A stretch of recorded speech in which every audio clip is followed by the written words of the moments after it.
बहुत समय पहले की बात है। एक राज्य में एक दयालु राजा राज्य करता था। वह प्रजा का हितैषी था। प्रजा का हित उसके लिए सर्वोपरि था। वह हमेशा इस प्रयास में रहता कि उसकी प्रजा को कोई समस्या, कोई परेशानी न हो, सभी सुख चैन का जीवन बसर करें। उसके शासन में प्रजा प्रसन्नता और सुख से जीवन व्यतीत कर रही थी। राजा प्रायः वेश बदलकर राज्य भ्रमण पर निकलता और प्रजा की स्थिति के बारे में पता करता।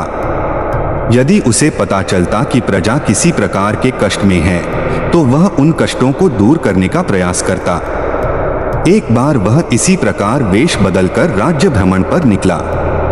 भ्रमण करते करते वह एक जंगल से गुजरा और रास्ता भटक गया। उसके सैनिक पीछे छूट गए और वह अकेला रह गया। रास्ता ढूंढता हुआ वह एक स्थान पर पहुंचा। उसने देखा कि वहां एक कुटिया बनी हुई है। राजा को भूख लग आई थी। उसने सोचा यहां अवश्य भोजन की व्यवस्था हो जाएगी। उसने अपने घोड़े को एक पेड़ से बांधा और कुटिया में प्रवेश किया। वह एक साधु की कुटिया थी। गेरुए वस्त्र धारण किए एक साधु पेड़ के नीचे आसन लगाकर बैठे थे। उनकी आंखें बंद थी और वे ध्यान में लीन थे। राजा ने देखा कि उस स्थान का वातावरण बहुत ही सुंदर है। पेड़ पौधे हरे भरे हैं जिनमें फूल और फल लदे हुए हैं।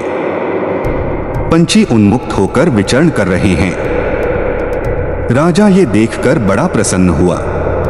वह साधु के पास गया और उन्हें प्रणाम कर उसके सामने घुटनों के बल बैठ गया। साधु ने आहट पाकर आंखें खोली और अपने सामने एक नौजवान को पाया। उसके मुख का तेज देखकर ही साधु समझ गए कि वह कोई राजसी व्यक्ति है। राजा ने उन्हें बताया कि वह रास्ता भटक गया है। साधु ने उसे अपने आश्रम में शरण दी। खाने के लिए मीठे फल दिए। राजा ने कभी उतने मीठे फल नहीं खाए थे। उसके चकित होकर पूछा, गुरुवर, आज तक मैंने इतने मीठे और स्वादिष्ट फल नहीं खाए।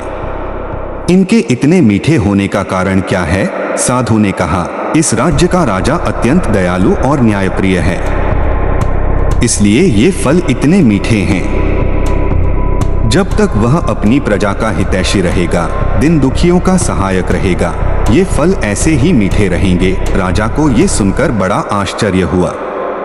उसके लिए इन बातों पर विश्वास करना कठिन था।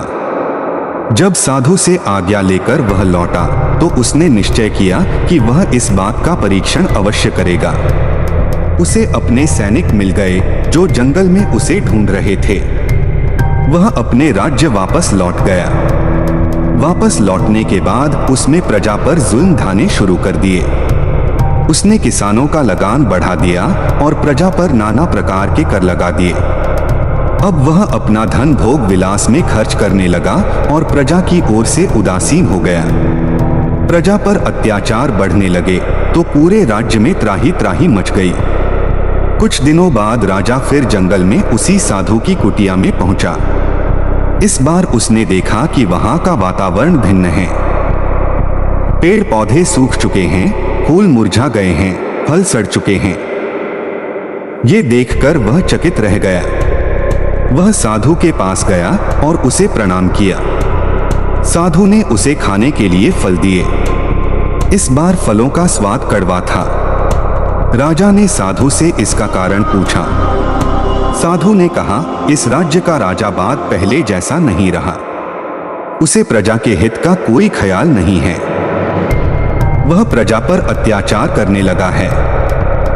उसके प्रति प्रजा के मन में कड़वाहट बस गई है, इसलिए इन फलों का स्वाद कड़वा है। राजा साधु की कुटिया से अपने राज्य लौट आया। उसे साधु की बात समझ आ गई थी। अगले दिन से वह फिर से अपनी प्रजा का ध्यान रखने लगा। उसके बदलते ही फिर से प्रकृति ने अपना रंग बदला और हरी भरी हो गई। जैसा कर्म करोगे वैसा ही फल होगा। यदि कर्म अच्छा करोगे तो अच्छा फल मिलेगा, बुरा कर्म करोगे तो बुरा। अगर हम किसी को भी बकवास चाहते हैं तो बदले में हमारे जीवन में भी कड़वाहट चाहत है। इसलिए हमेशा सभी अच्छे रहें। आशा है आपको राजा और साधु की कहानी पसंद आएगी। ऐसी ही हिंदी नैतिक कहानियां पढ़ने के लिए हमें सब्सक्राइब जरूर करें। धन्यवाद।